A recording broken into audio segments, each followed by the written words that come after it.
not you had the chance to watch the film already, we're going to be discussing issues that are really important to Vermonters, a lot of things that are happening right now in our state, at our state house. So it should be a really great discussion.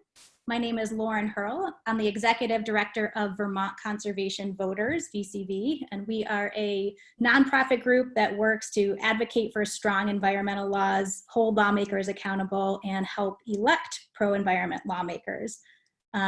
This evening's panel and the free screenings of the film were made possible through the generosity of participant media, Safer States, and Sierra Club. And co-hosts for this evening's event include Community Action Works, Vermont Natural Resources Council, Vermont Public Interest Research Group, and the Conservation Law Foundation. Before we get to the panelists, I just want to cover a couple housekeeping items. We have to walk through the flow. We've got 3 panelists who are going to speak first, and then we have lots of time built in for questions and answers.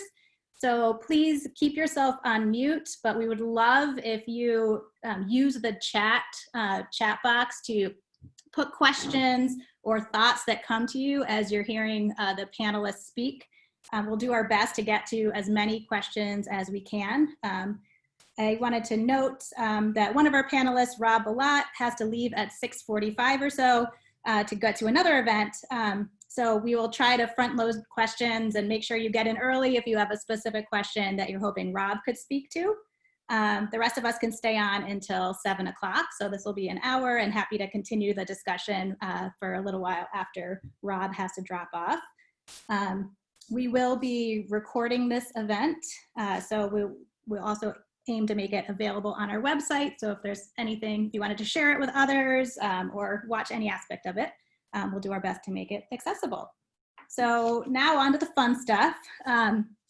So I've been working on toxic chemical issues for close to a decade, and it was really thrilling to have such a compelling film like Dark Waters come out that tells this really important story about PFAS chemicals, corporate responsibility, and our broken chemical regulatory system.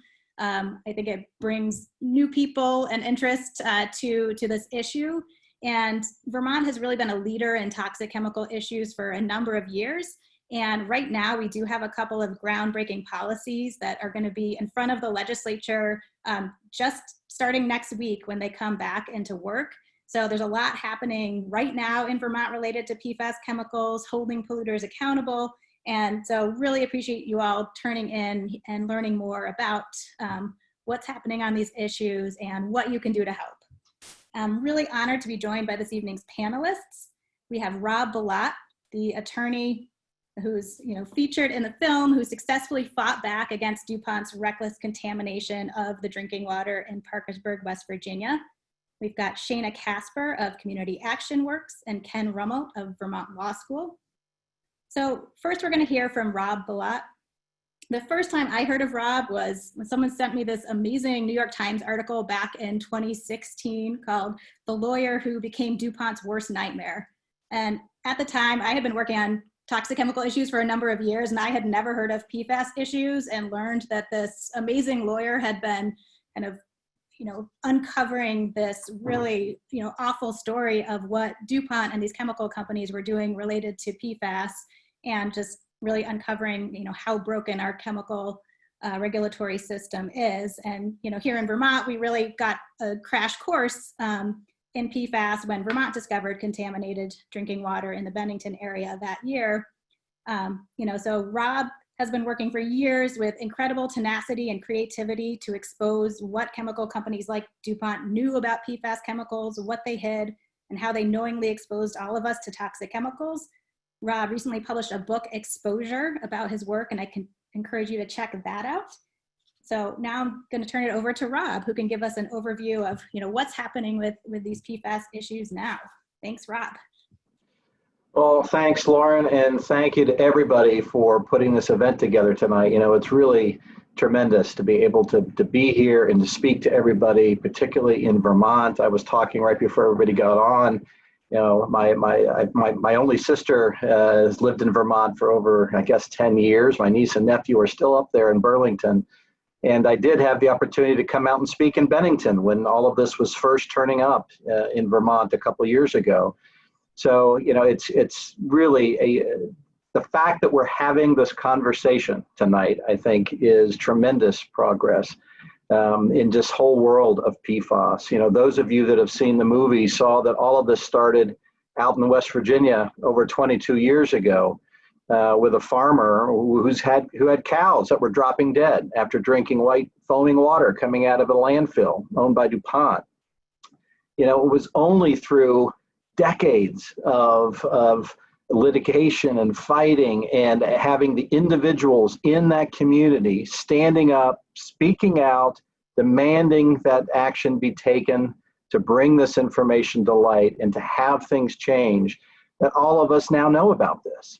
This contamination, unfortunately, has gone far beyond West Virginia, as we all know, and you all know now in Vermont. It's now worldwide, and unfortunately has probably been that way for the last 50, 60 years. It's only now that people are becoming aware of the scope and extent of this problem. We're now looking at contamination of public drinking water in private wells all over the United States, all over the world. It's in the newspapers almost every day now in Japan, in Australia, in Italy, in Germany, not to mention communities all across the United States. And, although the film focused on our initial discovery about one of these chemicals called PFOA, the one that DuPont was using to make Teflon, we now know that that's just one of an entire class of these man-made toxins that are out there in this family that we now call PFAS, PFAS, per and polyfluoroalkylated substances, quite a mouthful. But you hear them referred to now as forever chemicals, because although they may all have slightly different chemical structures, they share this troubling carbon-fluorine chemical bond that makes them very difficult to break down out in the environment. Once they get out there, they stay there virtually forever. Once they get into living things, particularly the ones like PFOA and PFOS that were used in Scotchgard and firefighting foams, they tend to stay in living things and build up to higher and higher levels over time, where they act basically like ticking time bombs as they linger in the blood and linger in the bodies of animals and people all over the planet. And so, I have been trying for many years to get this story out and to alert regulatory authorities, the scientific community, and the public about the scope and extent of this problem. It's taken a long time. It's taken a long time just to get information out about one of these chemicals and to finally have people start to take action to restrict and ban that one, PFOA or PFOS. But what we had happen is in the meantime, the companies start shifting to these safe replacement chemicals, a lot of which share these same chemical characteristics, are part of the same chemical family. And we kind of see this pattern repeating again. So there's now a growing movement across the United States and internationally to try to address this entire family of chemicals, to look at all of them in a comprehensive way so that where communities are not playing kind of what we call the whack-a-mole game, where we're addressing one chemical and we deal with that and then the other one pops up and we spend 20 more years and watch people get cancer and get sick while we study this next one.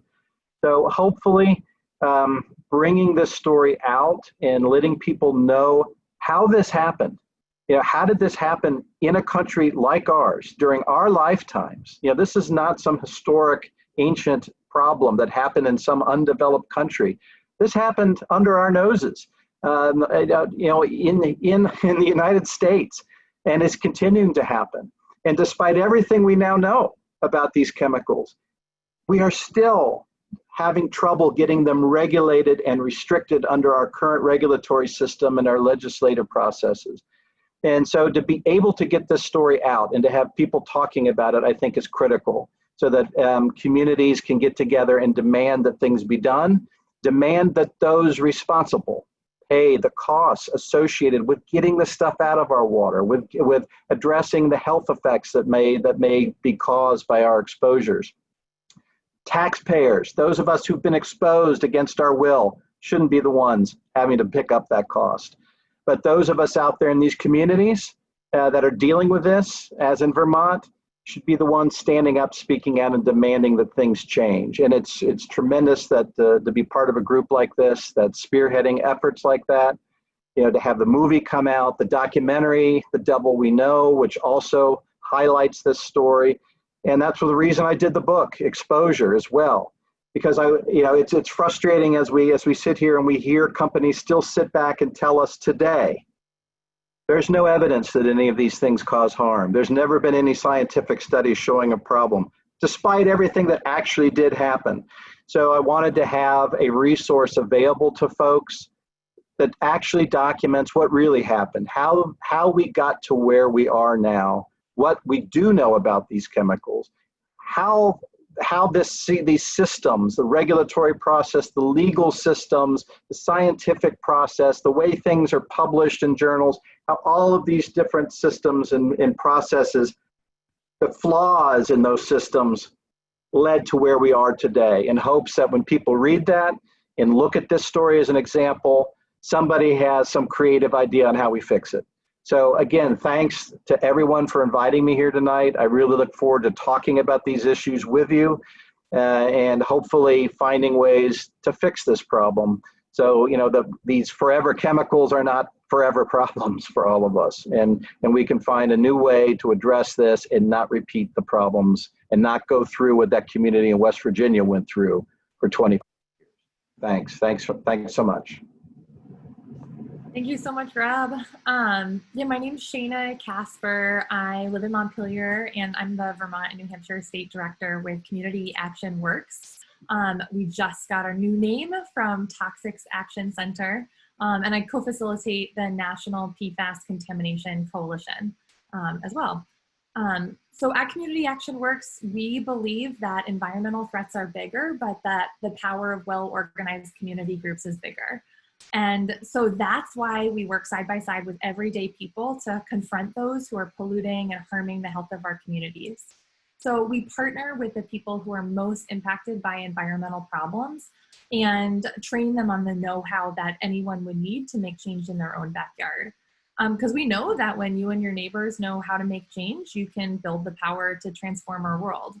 And so we got our start back in 1987, coming out of the Woburn crisis in Massachusetts, where over a dozen children got leukemia and many died from their contaminated water. And over the 33 years since, we've organized with over 1,000 communities to clean up and prevent pollution like this across the region. So I just wanted to share a bit about our PFAS work here in Vermont and the National Coalition. So we started doing work on PFAS back in 2016 when right after the article that Lauren was talking about, he was in the New York Times, but that's when we heard about drinking water contamination in Bennington. And shortly thereafter, we found that there were tons of other communities with contaminated drinking water as well. So we helped these folks to get organized to make a group, make a strategic campaign plan to get their voices heard, get clean water and health protections and legal protections for their families. And we knew that we know that when grassroots lead, the policy follows. And who better to speak about clean drinking water protections than someone who had been poisoned by these companies' greed.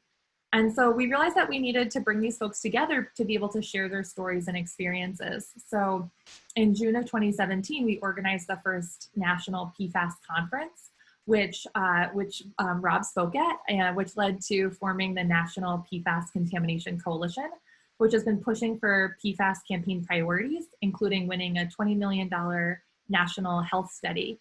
And the coalition now has representatives from over 24 states across the country, 24 states in Guam, who are all pushing for PFAS-free world, where poison people's health are protected. And this really means right now a 1 part per trillion maximum contaminant level for total PFAS. So I think that one of the most powerful moments in the film for me was when Mark Ruffalo, Rob Bilott says, that the system is rigged. They want us to believe that it'll protect us, and that's a lie. We protect us, no one else, not these companies, not these scientists, not the government. us. And I think that really speaks to the heart of the importance of community organizing in order to protect ourselves and each other for the world that we want to live in. And, it's also just impossible to talk about PFAS without noting the global pandemic and the uprising in defense of Black lives. And just wanting to note that, dumping PFAS and other toxic chemicals into our air and our water and our soil is just built on this idea that our people and our planet are expendable. And so as we're, grieving the deaths of George Floyd and Breonna Taylor and Tony McDade and Ahmaud Arbery and far too many other Black people who've been killed by police, we're, enraged that the lives of Black people and people of color are threatened every single day by racism because, and we know that Black communities and other communities of color have suffered, not only from senseless police violence, but also being targeted as dumping grounds and these sacrificial pollution areas. And that these really high levels of pollution have left many communities of color with higher rates of asthma and other health problems. And communities poisoned by PFAS contamination have weaker immune systems because of their exposure, meaning that they're more susceptible to the worst outcomes of COVID. And that we need to fundamentally change this idea that our planet is expendable and that our people are expendable. So community leaders are fighting for, the very basic human rights of clean drinking water, fighting for the right to breathe clean air. And if you're facing PFAS contamination or other environmental health threat in your community, like Martha, who I see just put a comment in the chat with a call to action there, want to encourage you to reach out and we can help you and your neighbors to get organized, because we've really seen that this national work always starts locally, and part of this means starting in the brave little state of Vermont. Because, so when Vermont was first faced with this PFAS contamination, the state actually asked what can they be doing for their policy? And they created a team to decide. And part of that team was Ken Rumelt, who I'm going to introduce right now. So Ken's a professor of law and a senior attorney at the Environment and Natural Resources Law Clinic. And he's worked on a range of environmental and energy issues since joining the clinic in 2010, and has worked on energy infrastructure and air and water pollution and toxic chemicals. And he also has served on Vermont's Act 154 Chemical Use Working Group, which was impaneled to recommend improvements to Vermont's regulation of toxic chemicals. And so I've also worked with Ken over the past about 5 years, and I'm what we call the Partnership for Justice, to support grassroots community groups that are facing pollution threats in their neighborhoods. So take it away, Ken. Well, thank you for having me. My name's Ken Rumelt. As Shaina mentioned, I'm a professor at Vermont Law School. I'm also a senior attorney in the Environmental Advocacy Clinic there. And I wanted to start off and just say thank you to everybody who's on this call and the people in Vermont and who have been working on toxic chemical issues for a long time. It's really great work. And a big thank you to Rob, because Rob's tenaciousness in willing to risk a lot has really done a lot of wonderful things for a lot of people and is holding the bad guys accountable. So it's rare that we have those kinds of, I think it's a big win against the incredibly powerful companies that are out there. And if we had more people like Rob in the world, we'd be doing a lot better. So thank you. I just wanted to share, the movie was really interesting to me personally, because I got my start in the practice of law about almost 20 years ago in a big class action case against a lead smelter. And it was the first time that I'd ever been exposed to this concept of medical monitoring. We were seeking to get monitoring for kids who lived around this lead smelter. And to see that concept be mentioned in a major motion picture was something else. And it's an important concept, and it's one that has developed in the law over the years. Rob mentioned in the movie a case out of West Virginia, not by name, but there was a 1999 case in West Virginia that is one of the leading cases that established this concept of medical monitoring, which means someone exposes you to hazardous chemicals, you have the right to sue them in order to pay for the testing that's necessary in order to detect the latent disease that's associated with your exposure as early as possible. And there are so many wonderful public policy reasons to allow those kinds of claims to go forward. In PFAS, chemicals, PFOA, PFOS, it's a prime example of why we need it. So as you saw in the movie, PFOA, PFOS, they're unregulated basically at the federal level.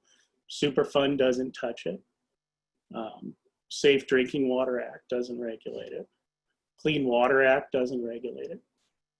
And so what are you left with? You're left with this safety net of private litigation. And the only people who can bring those kinds of cases are, the well-funded big firms with resources like Taft. And in Vermont, there are some very top law firms that are bringing claims against Saint-Gobain dealing with PFOS. But point being, this concept of medical monitoring is an important one, and it provides a safety net for people for a number of different reasons, which I'm sure we'll get into. So in Vermont, and I think you're going to meet my daughter here, unclothed, unfortunately, but this is why we do it, right? Because there's no reason that my daughter, your kids, should ever be exposed to a lot of these chemicals. And it takes forever. Hello, I'm Daddy's daughter, and my name is Leah. Okay. Hey, hon, can you go downstairs?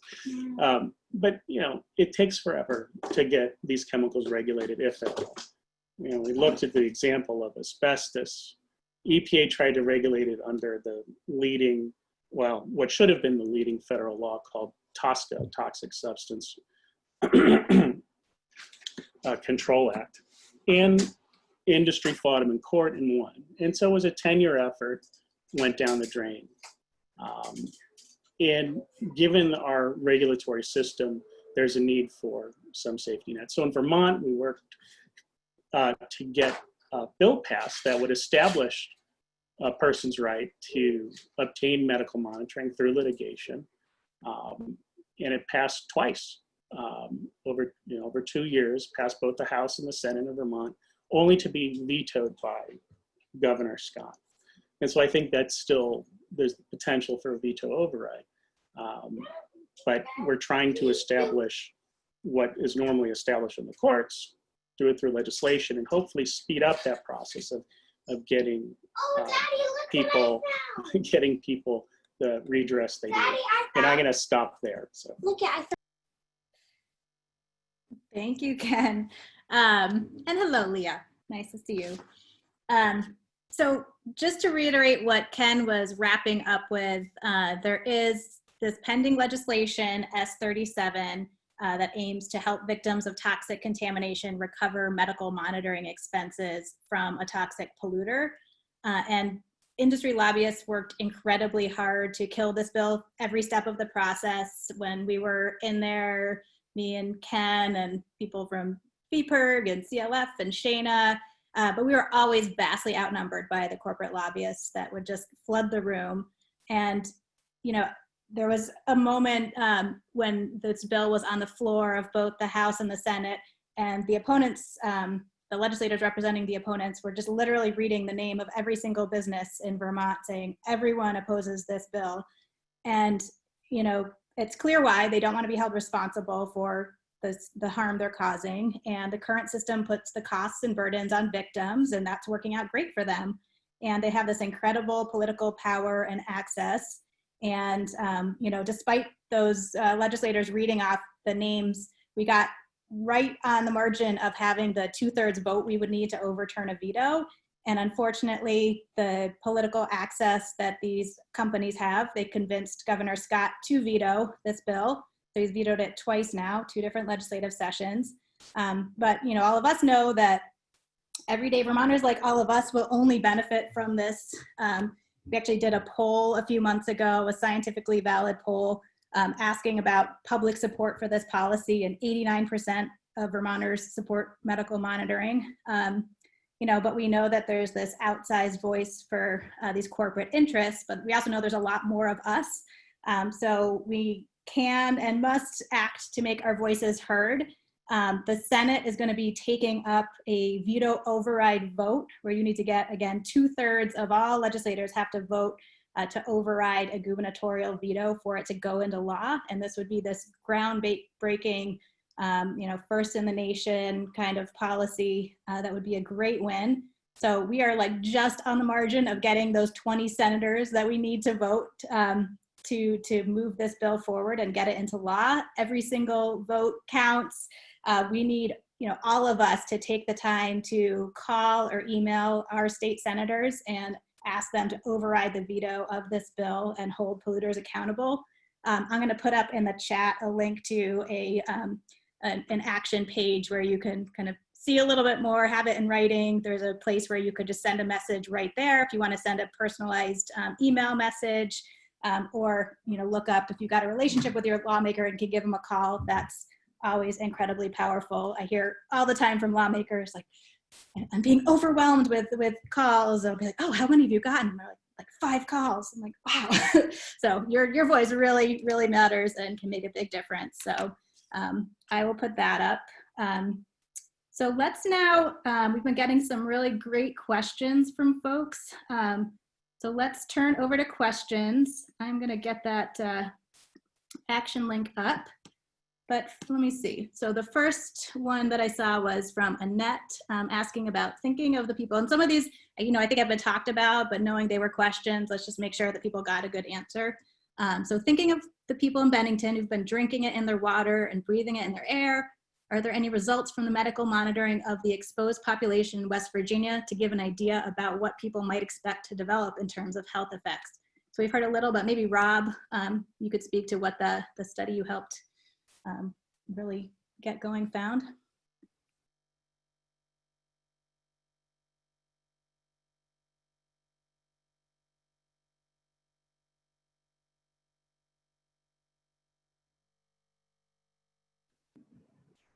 Working on getting Rob on. All right, now I'm unmuted. Sorry. Yeah, in the studies that were done in West Virginia, there were about almost 70,000 people that were studied who had been exposed to one of the chemicals, PFOA, and there were 6 diseases that were found to be linked with drinking that chemical. People in the study group was defined as anyone who had been drinking more than 50 parts per trillion in their water for 1 year or more. And the panel was charged with looking, not only doing new studies, but looking at all the evidence, all the existing studies from the companies, all of the published studies, putting all of it together and seeing whether or not the weight of the evidence showed that there were links with disease. And after about 7 years and 12 new studies and studying all these people, they concluded that drinking that level of PFOA or higher was associated with 6 diseases: kidney cancer, testicular cancer, ulcerative colitis, thyroid disease, preeclampsia, and high cholesterol. Then there was a separate medical panel of independent medical doctors who were established by the company and by the plaintiff sides jointly. These had to be completely independent doctors. And they looked at all of that data and then came up with recommended medical monitoring or testing protocols for people who might have been exposed and would want to go ask their doctor what kind of tests they might want to ask for. And that's all available online for anybody who wants to look at it or share it with their doctors. It's at www.c-8medicalmonitoringprogram.com. And even though that's the protocol for that particular community, anybody who's been exposed can look at that and talk to their doctors about it. So those are the 6 diseases that were independently confirmed to be linked with PFOA. Thank you, Rob. All right, next question. Why are companies like DuPont still using this class of chemicals when it is known to cause such terrible diseases? You might also have Rob take, take a stab at this one. Well, yeah, that kind of gets to what I was mentioning, which is as the data finally started to get revealed to the public and to the regulators about what PFOA could do, or this closely related chemical PFOS, which also has 8 carbons, those 2 chemicals slowly started to be phased out. 3M and DuPont finally decided to stop making those 2. But what happened is they started shifting to things with a couple fewer carbons, things that were C6 or C4, and started bringing those out onto the market. And what we were hearing was all of these studies that have been done, all of these massive human studies that have been done over 7 years, well, that all related to those other 2. You have no evidence and no science showing any harm from these new ones. So it's almost like, we were going to that they wanted us to start all over again.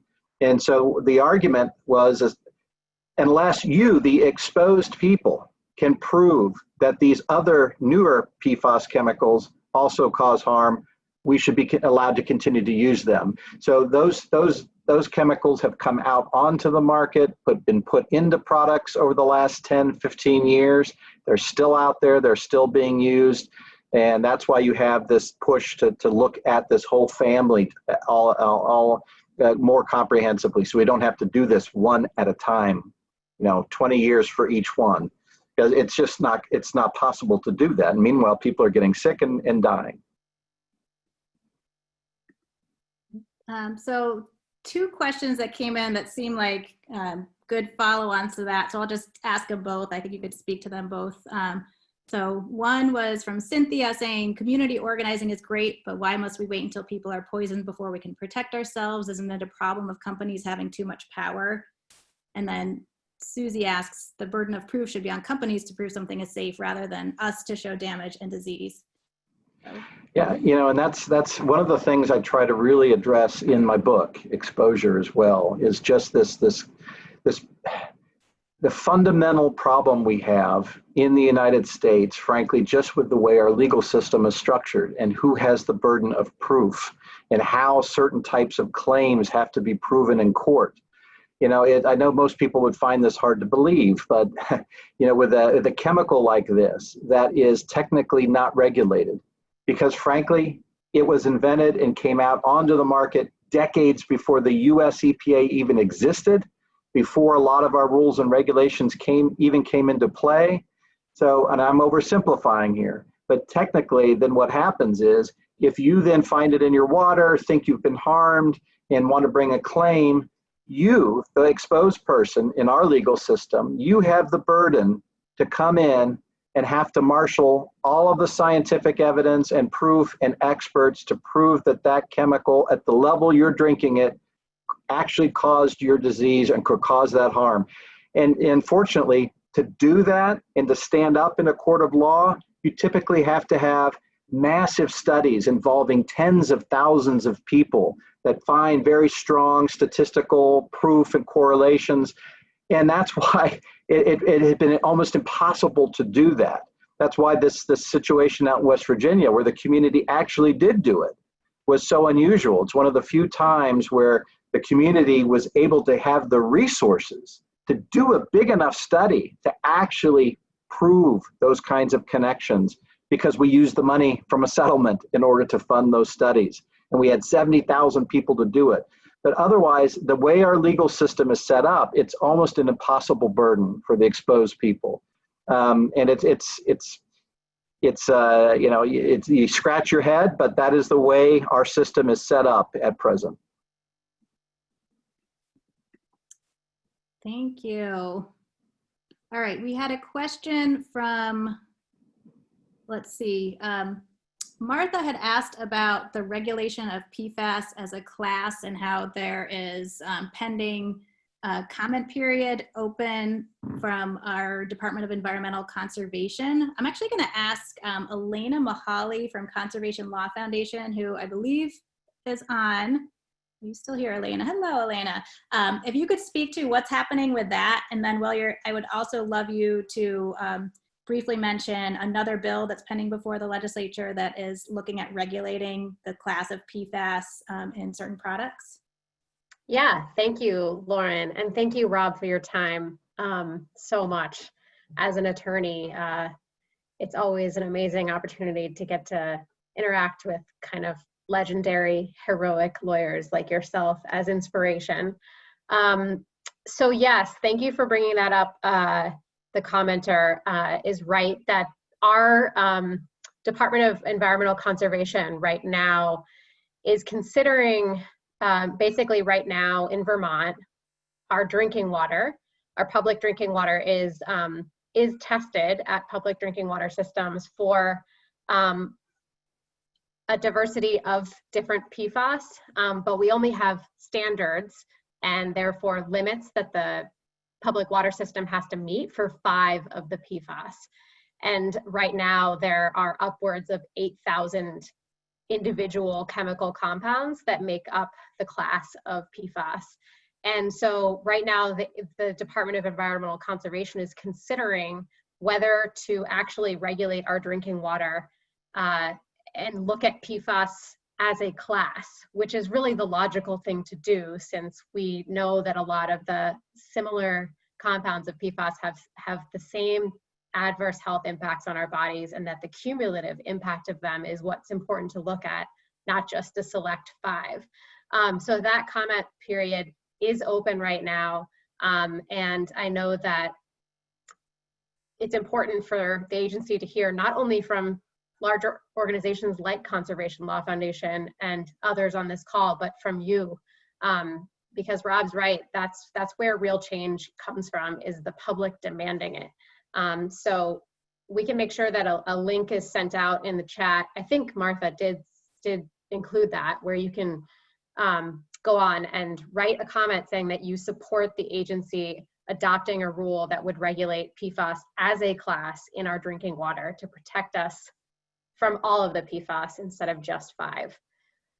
Another important bill that is pending in our legislature right now is a bill that would try to basically go upstream and say, hey, you know, this stuff is terrible once it's out in the environment. It's almost impossible to clean up, and it's really tragic trying to have these victims go to court and establish accountability on behalf of the polluters. Let's just go after the actual products themselves that contain these substances, and let's try and actually ban the use of PFAS in those products themselves. So there's a bill right now that has passed the Senate unanimously in Vermont, and we're hoping that the House will take it up in their brief session when they come back together in a couple of days. It's S295. We can send a link to it for folks that want to call up the chair of Health and Human Services and just encourage her to prioritize this bill. It would ban PFAS as a class in firefighting foam in Vermont, as well as food packaging that is sold and distributed in Vermont. And it would also ban it in rugs and carpets, residential rugs and carpets, which is a huge source, because especially little kids that are crawling around on these rugs. And finally, as Lauren alluded, something it also does is add the entire class of PFAS to the list of chemicals of high concern for children's products. So that is a list that different manufacturers of children's products have to notify the agency, the Department of Public Health, when they are manufacturing a product that contains one of those chemicals, and parents or guardians or anyone interested can look up certain products and see if it contains those chemicals. And right now, only 2 PFAS are on that list, and we're trying to get more added so that consumers can know when something they're buying for their kid has potential for PFAS contamination. So that's just another bill that is pending. It would be a kind of state-of-the-art legislation that pushes the envelope further than any other state. So this is a great opportunity for Vermont to lead and hear your support. I'm sure the legislators would be moved to hear from even one of you. Thank you, Elena. So I know we're bumping up to when Rob's going to need to hop off soon to head to another event, because that's the kind of tireless advocate he is. So maybe, Rob, the last one that looks like it might be in your wheelhouse is the question that was asked around this being an international problem. So, and Susie had put some information about what the EU is doing. Just wondering if you wanted to touch on any more about kind of a bigger picture on what's happening, and anything we might be able to learn from how others are dealing with these issues internationally.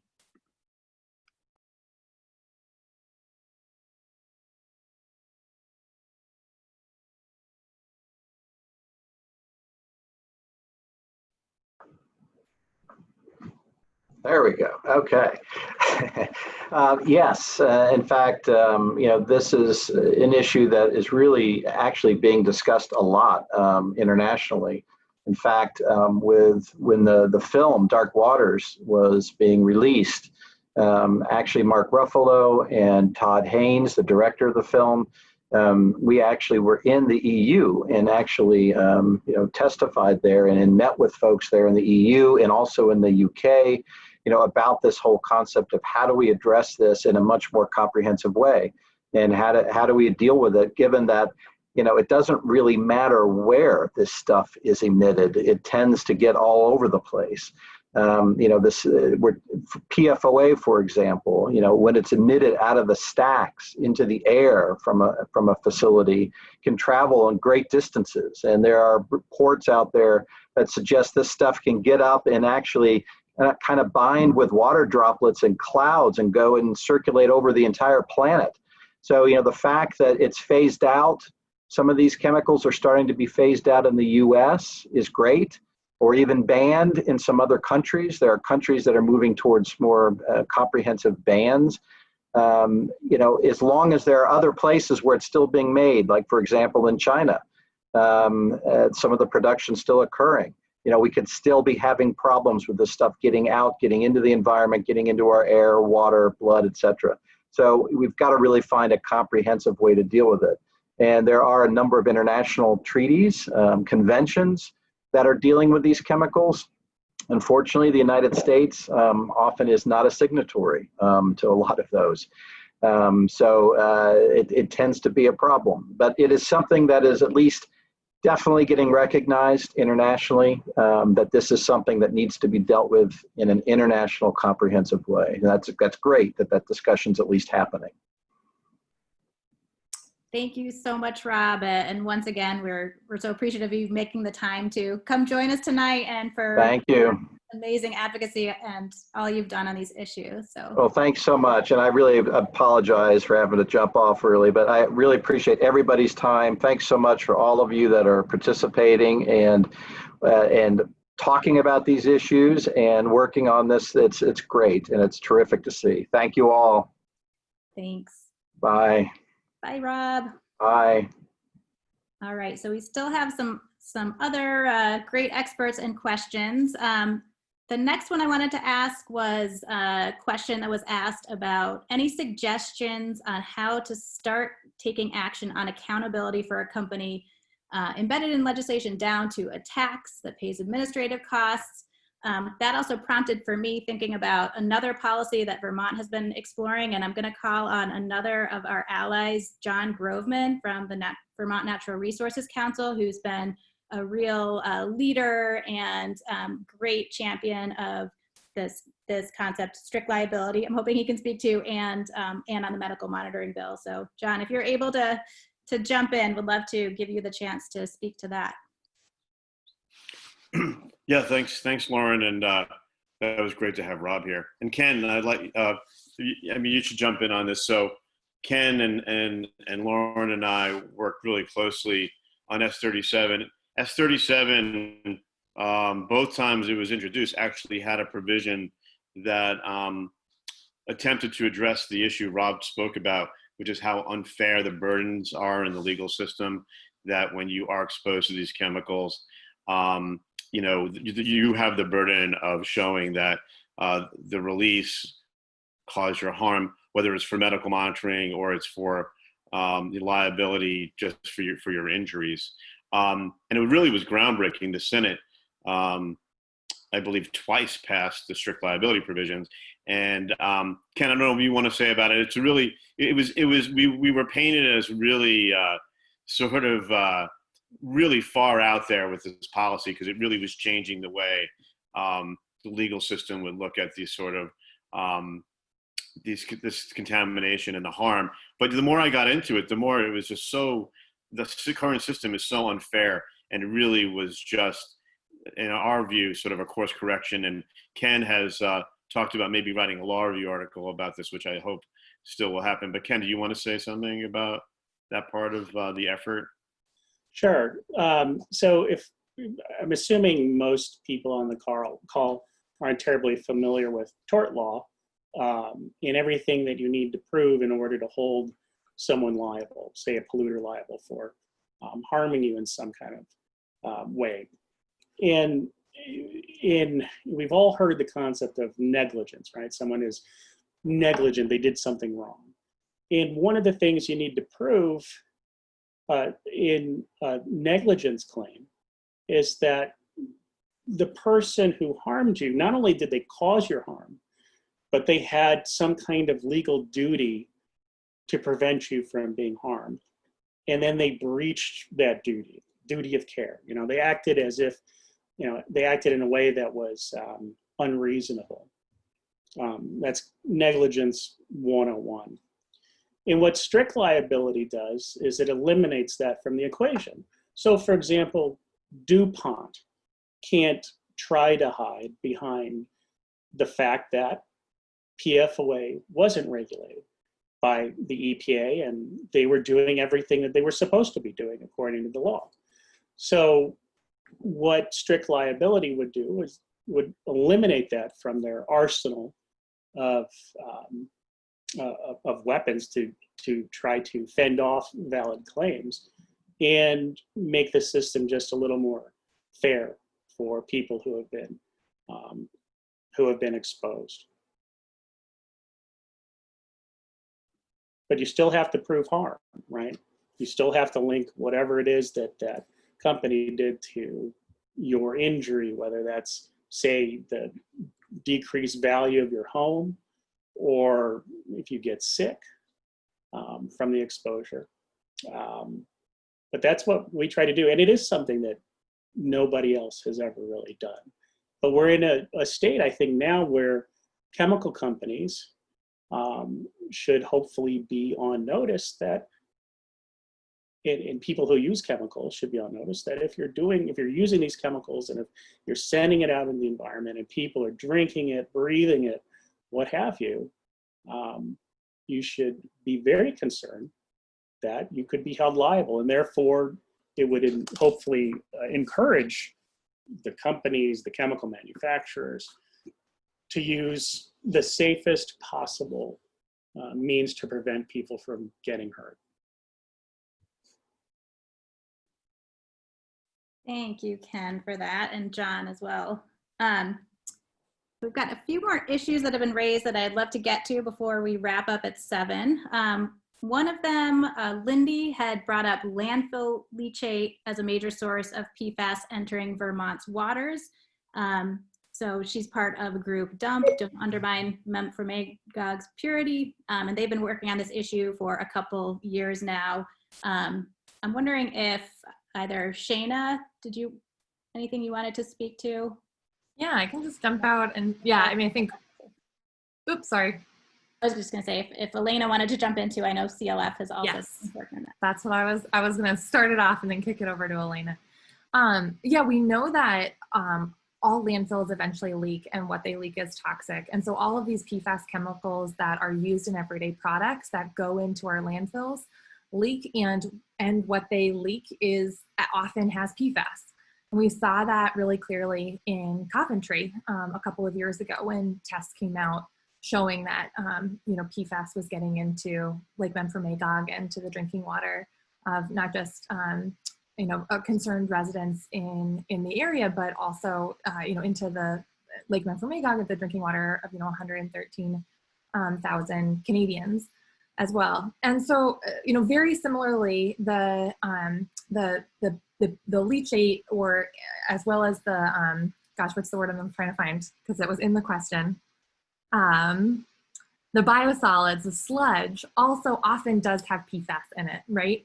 The sludge, is coming from our bodies, which then, as we're exposed to a lot of PFAS in our water and our food and our air has been talked about, we're expelling that PFAS as well.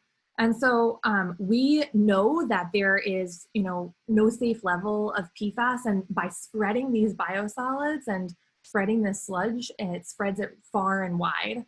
So we do really need to focus on turning off the tap is really the only way that we can ensure that we're not continuing to get exposed to new PFAS chemicals in our sludge or in the landfill leachate. Then can I hand it over to Elena for if there's anything else on what's happening in Coventry?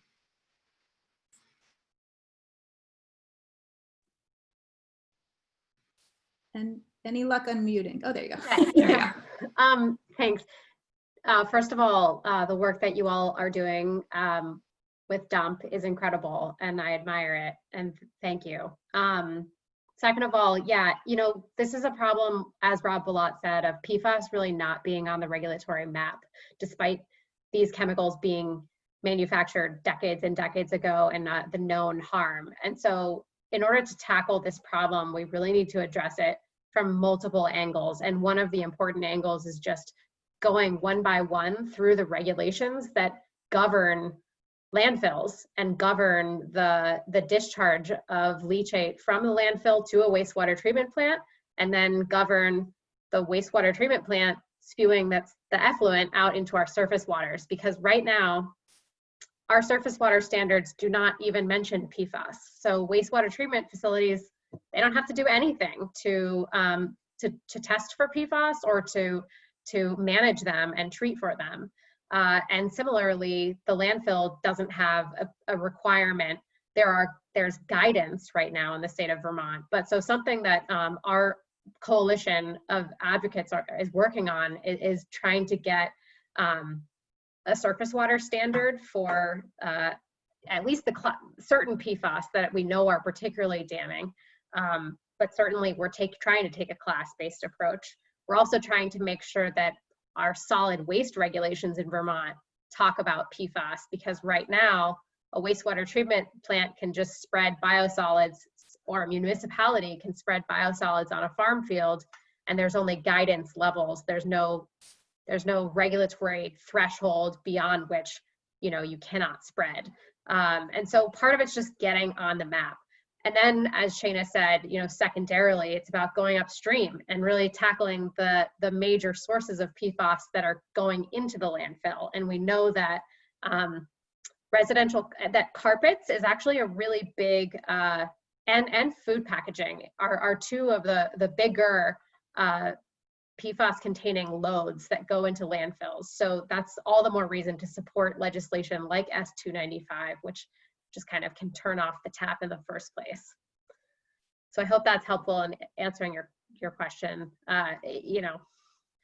We don't have a solution. We are working on all fronts right now. And Coventry does have a pending permit that it needs to expand and continue discharging to wastewater plants. So we're all going to be, we've got our eyes on that permit. We're going to be going full force and trying to make sure that it addresses and that they treat for this stuff on site before it even gets to the wastewater treatment plants. Can I add just a couple of things real quick? Ken, did you see the question about responsibility for, so just really building on that responsibility for producers of biosolids for testing and screening products for PFAS? So that was asked specifically aimed at you, if you're able to build that in as well. Whether or not they're required to test They should be held responsible, I think is the question. Should they be held responsible? I think the answer to that is yes, because it would have an upstream impact. If someone has to look for something, if someone is selling biosolids or distributing biosolids and applying it on farm fields, wherever, having to understand what's in those materials, I think would be meaningful, particularly given the risk of, the potential risks of liability, which I don't know that anybody's ever brought a case, against somebody who for selling PFAS laced biosolids or sewage sludge. But point being, the stronger the economic signals are to anybody in the chain of PFAS usage and disposal, the more likely it is that they will engage in safer practices. So, for example, a POTW, a water treatment plant that is receiving industrial wastewater from a manufacturer that uses a PFAS chemical, that wastewater treatment plant could try to prohibit that user of their system from putting PFAS chemicals into the sewage system. So that would be a good and helpful thing. But this, I think it raises a couple things. One is disposal, right? Obviously, it would be good if we can get rid of PFAS uses altogether until someone can show that they're actually safe. But we do have to look at this issue of how do we get rid of the PFAS that we already have? Shaina mentioned landfills always leak. Elena mentioned, this is going into sewage sludge and biosolids.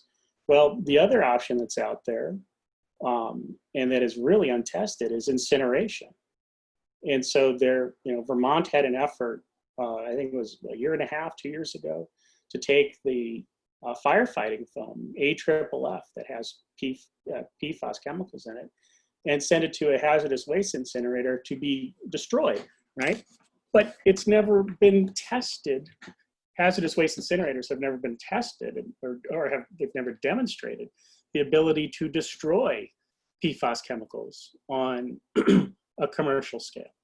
So, and what that also does is it takes PFAS chemicals that have been, somewhat widely dispersed and sends it to a community that's going to bear the brunt of it as it is not fully destroyed, goes up the stack, and deposits itself on the community around them. And that's a classic environmental justice issue. And I believe there's some ongoing litigation on that very issue in attempts, incinerators that are looking to burn the waste. So the life cycle is it's difficult to deal with. Rob mentioned PFAS is a forever chemical. And the more we can work to keep it out of products, the better. And part of that is sending an economic signal, whether through regulations, liability regimes, but sending that signal to say, look, you're going to pay for all the harm that this is causing in one way, shape, or form. So don't use it. And if we can do that and do it at every level, the better off we'll be. So. Thank you. So I know we are at 7 o'clock. We did have a couple questions that I think we could give pretty quick answers to. So we'll do that and then wrap up. One question was just, do reverse osmosis water filtration systems eliminate forever chemicals? And I would kick this over to Shaina or Elena. Yeah, we have found, reverse osmosis is the best type of filter for PFAS chemicals, as well as granulated active carbon GAC filters.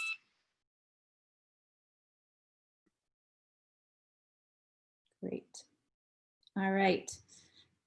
I would just say the only problem is that you still have a residual byproduct that you need to figure out how to get rid of. So it does condense and minimize the volume that you're dealing with, but what folks are running into is, you know, how do we then dispose of the filters themselves? But agree that is the standard, the best standard that we have right now of practice. Yeah, thanks both of you. Yeah, so that just really underscores these forever chemicals, and you know, once they're here, dealing with them becomes issues up and down the chain. The last question I had seen, I think most of the other ones have been answered through the discussion, was how could environmental groups in other states arrange for a showing? If anyone is interested or has contacts in other states, I would say just email me. I put my email in the chat if you don't already have it, although I think most of you do. But I could connect you to the folks who had helped us arrange and sponsor this event tonight. I know they're trying to offer these in other states as well, and a bunch have happened already. So I think you could kind of check in on what's happened and what might be available.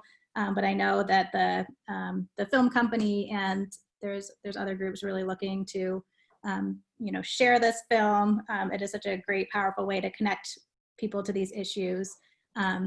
So thank you for that. And I would just wrap up. I know we've gotten some requests for some follow-up information. So I know we've put a bunch in the chat, but just to make sure people have information in your email where it will be easier to access in the future, we'll put together follow-up information about the medical monitoring bill, how to take action on that, as well as S295, the bill that would ban certain PFAS from certain products.